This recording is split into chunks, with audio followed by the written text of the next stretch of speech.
as we kept growing, like when we hit the 500, hit a million, it was just more work. Your wife isn't any more proud of you at a $500,000 revenue business compared to $1 million compared to $5 million. She just wants you to be at home. Now here's the thing. How are we gonna afford that? You're gonna raise prices by 15%. And if you raise prices by 15% on $850,000, you will pay for this operations manager. We're about $20,000 a month. It's about what we're profiting after making our payroll and making our debt payments. We've got about $20,000 left over. But it's just, it's all accounts receivable.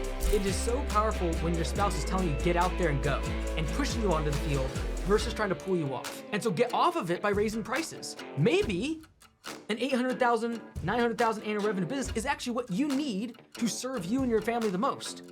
Not a $5 million business. We run a lawn care business, and I don't know, like we scaled up to like just over $1 million the year before.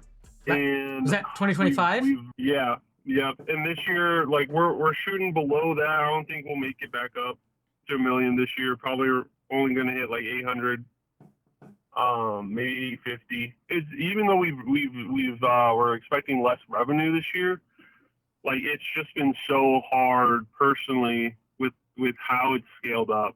I don't know. There's just been a lot of like drama with like me and my family. We're trying to balance like the business and then home. Like, do you have any advice on that? So what specifically, like when you say there's drama at home, is it your spouse? Is it kids? Like what's going on? Like this is kind of why we have the show. So. I would say it's between me and my wife. Like I'm working so much on the business because it's just, it takes up a lot of my time. And like, there's just been a lot between, like she worked in the office with me for a while, but then like she had to step out. We had to get a part-time person in here just because it was too much for both of us to be in this all the time. And how long ago did she step out? She stepped out like 2 years ago, probably. And so this year, the revenue dropping from 1 million to 850,000, do you think that's a result of you being distracted with everything going on at home? Or is that some other force that we're not talking about, like marketing or crew members or some other issue? No, I do think that's on me. I think that I'm a little distracted. I'm trying to get home and like be there for dinners, and like we have kids, so like trying to make it to their games. But yeah, it's hard to do both. And even though we've tried to scale back a little, it's just, I don't know if we've gotten any less busy. So when she stepped out of the office, was it because of friction because of the two of you, or was it because of financial issues? I would say we just didn't work good together. I would just say that we didn't work good together, and it just, it was just work at home and work in the office. We just couldn't get away, So yeah. So is like, how many years have you been married, by the way? Yeah, we're going on 6 years now. Okay. So it's about six or seven. What is she expecting to change? Like, I'm assuming the business has grown a lot and a lot of your time and attention is on that. Now she's wanting you to focus back on the family, spending time with them. Has it been like a matter of, as you've grown, it's always been like the carrot is like just a little further and you've been growing, and now this year kind of hit, like, is she threatening to leave or? No, it's just yeah, I guess like as it's been growing, like we just expected this thing, we could grow it up. We were trying to get to $1 million in revenue. We hit that. And then we were expecting to be less involved in, the day-to-day, have a few team members that could like step in and take things on. But it just seems that like as we've kept growing, like when we hit the 500, hit $1 million, it was just more work. It was just, it never got to where we could like step away from the business. We couldn't go on vacation. Okay. Like that. So I agree with you that right now the stuff at home is probably the thing distracting you from the business. But I think we need to solve the business problem so that you can have more bandwidth at home. And so I'm going to work backwards because I'm sure there's a lot of other things with the personal relationship and the marriage that we haven't talked about that would probably be better with, some sort of counselor or therapist or something like that.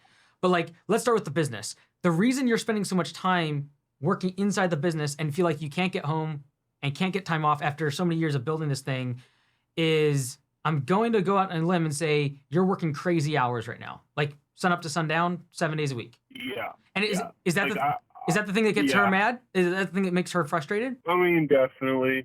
Like, there's weeks that are slower, but I mean, especially now with it being spring rush, we've gotten so busy, and it's just hard to find enough people that are trained up to fill the schedule. So I end up having to jump in here and there, and then estimate it afterwards. So yeah. Okay, so I think the first thing I would want to establish with her is, what does success look like for her? Because otherwise, if I feel somewhat nebulous in terms of what we're chasing. Like, is it the fact that she wants you off by 5? Is it the fact she doesn't want you working on the weekends? We need rules of engagement. And so, like, for my wife and I, we created what we called the Constitution. That's when we first got married. After, it was like, hey, we had our vows, but like, here's the things that we expect from each other. And I would recommend getting really clear on this, so then you actually have a goal to push towards, instead of just being like, I need to work less, because it's a slippery slope into you resenting her and her resenting the business. And so I would first have a conversation with her. So I'm going to put wife convo. And it's a matter of, what does success look like? And that is, do I need to be at home for dinner? And what time is that? Do I need to be off on Saturdays and Sundays? What is the thing that she's trying to solve for? Like, right now, I've heard, like, she wants more time with you. She wants you home, more present, etc. But try to get definition around that, because then what we're going to do is we're going to go raise prices and stop chasing growth. And correct me if I'm wrong, but like, I'm going to assume the year before $1 million, like 2022, 2023, 2024, I'm going to guess you were like growing very quickly. Like, what were the years of revenue from like 2022 to 2024? I guess. Yeah, it was a big year. We picked up a few trucks, and we probably went from like 500, maybe 600, up to that kind of $1 million mark. Yeah, so like, you've been in growth mode, and growth mode puts strain on every system of the business. It sucks cash, and it also puts a lot of demands on you as the owner to be there at this size of business. And so I would highly recommend getting off that treadmill. And the reason that you feel like this is a down year is because you've gone down 15% in revenue, but that's because of the distraction of what's at home. And to solve what's at home, we need to be able to have more bandwidth. And in order to have more bandwidth, you likely need an operations manager. You need someone like, the unlock from you going from, let's just call it from a growth perspective, 1 million to 3 million, is finding someone that's good at operations, so that you're not fighting fires with your crew and with bad customers and jobs that go south. Right now, how would you just bring someone up? How much would you have to pay, do you think, for an operations manager? Like, in your market, would you have to pay 80, 90 grand? What do you think you have to pay? I mean, at least 80 grand. Okay. At least. Let's just call it 80 grand. Okay. So we're going to go and we're going to get an ops manager, and we're going to assume they're going to cost $80,000. Now, here's the thing. How are we going to afford that? You're going to raise prices by 15%. And if you raise prices by 15% on $850,000, you will pay for this operations manager. First, we have to get clarity around, what is the goal? Is it time off at a certain time of day? Is it getting home and having supper? Is it getting to the kids' events? Is it having the weekend off? We have to establish that, so that when you create the job description for your operations manager, you actually incentivize you not being called after a certain time, you not being drawn into a project on the weekend. That is in the job description. It's tied likely to their incentives. So their base pay might be 80, but they can earn 90 if your phone is not ringing after a certain time, for example. All of this is going to be paid because you're going to raise your prices. Now, the reason that you haven't raised prices is because you've been chasing growth. And you've been in growth mode for so long that you can't even fathom the thought of raising prices and potentially hurting top line revenue. But ultimately, this whole business, 100% of it is in jeopardy if this goes wrong. This is why the convention booth is like, literally, this is why it exists. The fact of the matter is, if this issue that's currently happening at home spirals into more than what it currently is, which is a little bit of friction, and like, but her having to leave the business, and then if she ever left you, that's 50% of the business walking out the door. And it's likely going to tear this whole thing down in a court and in a legal dispute. And I'm protecting against that. So we are prioritizing the personal relationship. It's already hurt the business by 15%. And so if you're afraid of raising your prices and losing 10 or 15% of your customers, news alert, you've already lost 15% of your revenue because of the issues at home.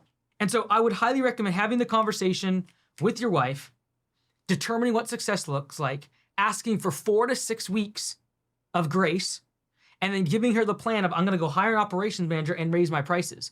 And you will lose some customers, but I promise you, the current trajectory of losing 15% year over year because you are personally tapped out and you don't have the support of your spouse, which is probably going to lead to even a lower year in 2027 if this continues. It's going to get worse, let alone putting the risk of losing all of it if this really spirals out of control. We have to prioritize that first. So I appreciate you calling in. I think for anyone listening, now being married for just about like a year and a half, it is incredible the delta of discretionary effort that I can put towards work when what's going on at home, we're good.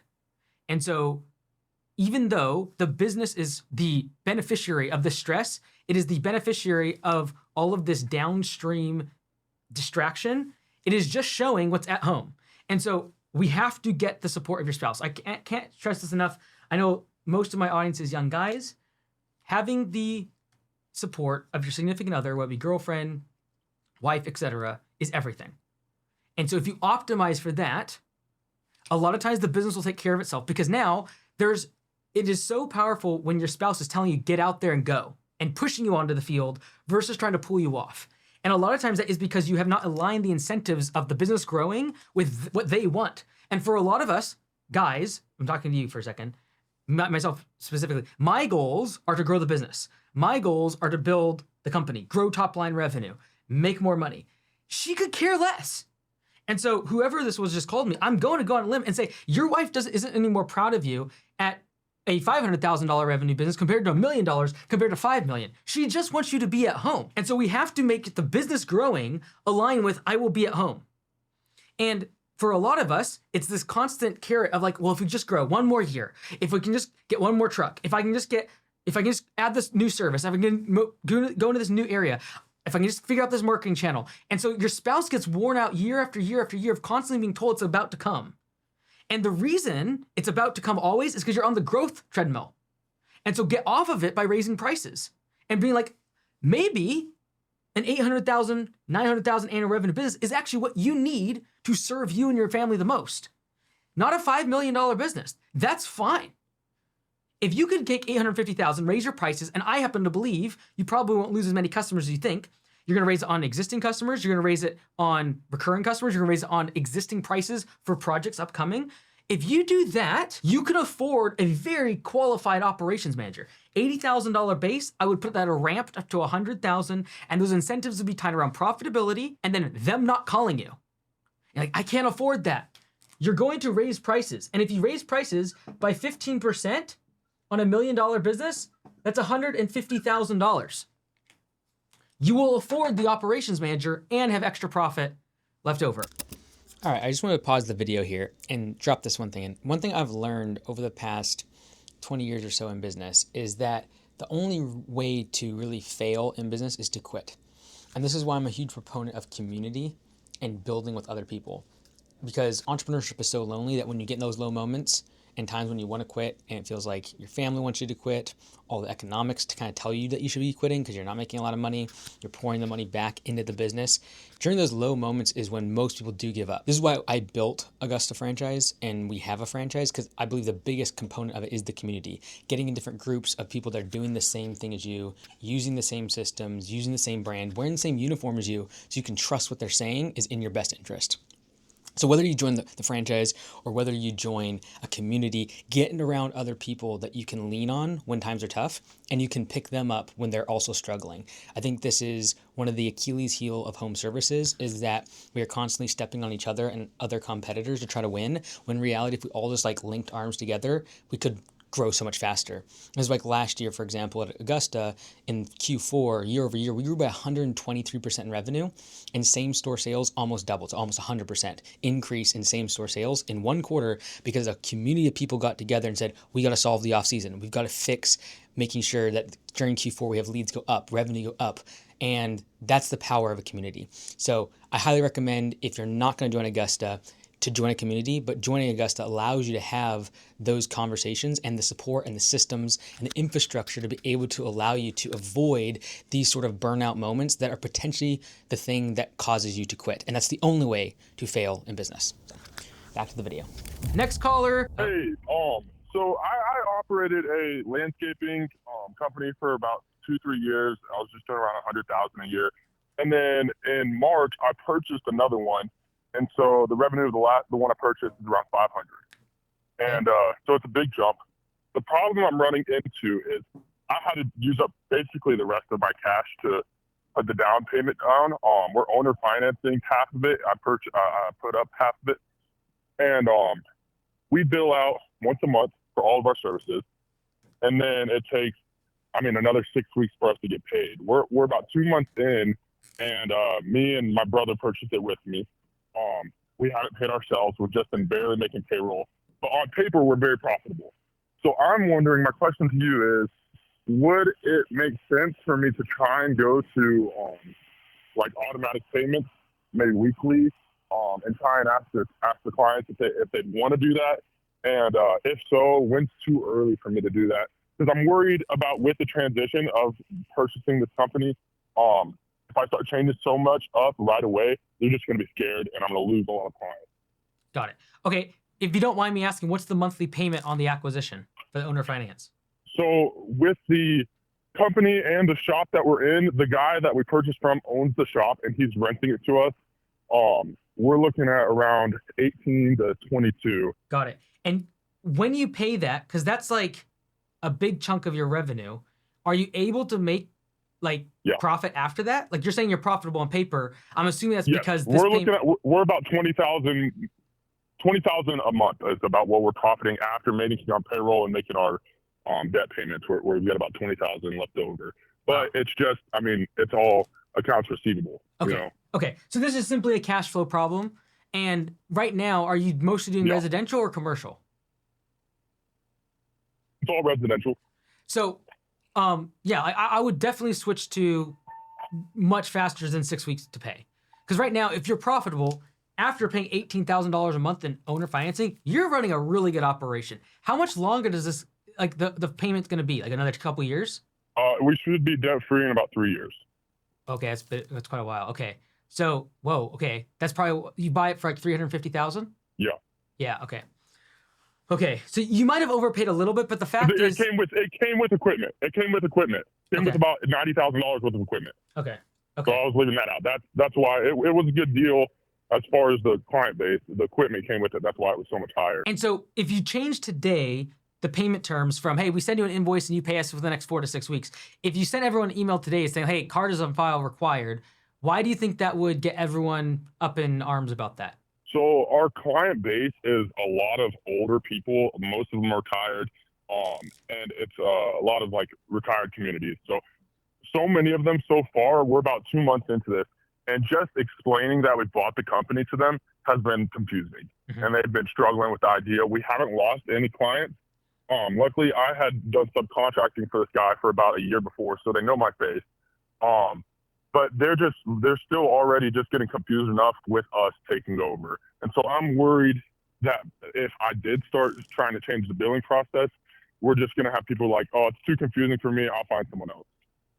Yeah, so I think the same way that you probably feared the confusion around changing the name of the business, or did you even change the name, or just like, hey, new ownership? We did. Yep. Okay, we changed the name. So the same way that that was so much.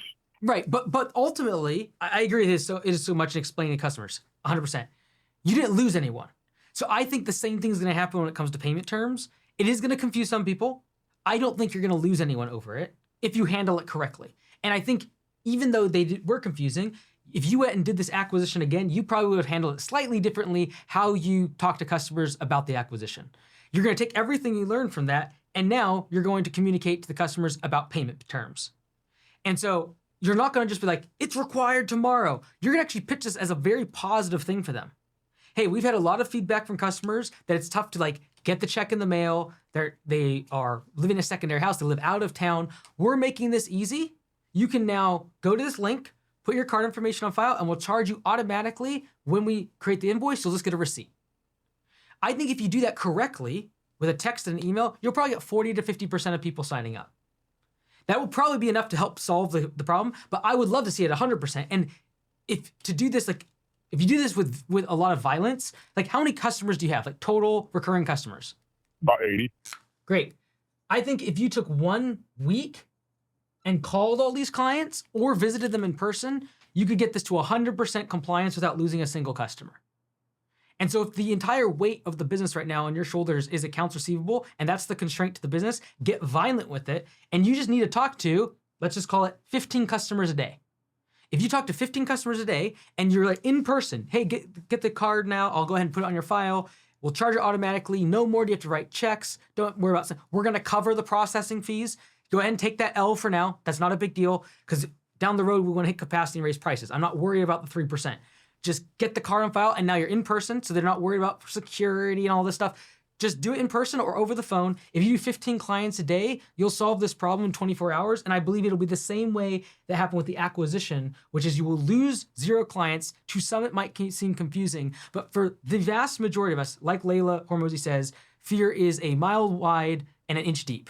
And so it seems horrible and it seems difficult, but at the end of it, this is the unlock to solving the business. And by the way, if you can just hold on for 3 years, which you can do if you have good cash flow, but you can't if you have no money in the bank, you can run out of oxygen and go bankrupt with a profitable business that's growing fast. And so to prevent that, we've got to fix this problem. It is the constraint to the business. And if you can survive for 3 years, which I don't know about this acquisition, $350,000 and a $500,000 annual revenue business, even with $90,000 equipment, $18,000 a lot for most people. They would be suffocating 100% of the cash of the business. The fact that you're able to pay that and still be profitable on paper just means we got to fix the cash flow problem. And if we do that, we unlock a really solid business in 3 years that you own. So excellent job. Don't know how you are pulling that off. Fantastic work. Next caller. So I am 16 and my business is under my dad's name until I'm 18. I'm fully licensed and insured. I have 2 Skag stand-on mowers, and I want to know, I have about 19 clients, 6 of those being biweekly. I want to know, how can I scale my business more with because I have no like driver's license because I'm behind schedule on that. How can I scale my business more having no license? Like, I have a 16-foot trailer, my dad drives me around, etc. What are some things I can do to have more revenue based off of just mowing and slightly landscaping? Is there any reason you cannot get your license? You're in the confession booth, so you don't have to worry about people knowing who you are. In Indiana, you cannot get your license until you're like 16 and 90 days, and you have to you have to finish 30 hours, which I'm actually on my computer working on right now. So there's 30 hours of online training you have to finish, and then you have to do 6 drives with an instructor. I can't get my license until July, and the driving academy is about booked up until mid-June, and they're telling me I won't get it on time, so I might not get it until August. Okay. Why do you have to wait till July? Is it because you just turned 16? I just turned 16 in April, yeah. Got it. So 90 days past April is May, June, July. Okay, got it. So July is the earliest. Now, can you book your appointment for your license now, or do you have to wait the 90 days and then book? So you have to finish the 30 hours of the online driving academy, and then you can start booking your 6 drives. And then once you pass all those, that's when you can get your license.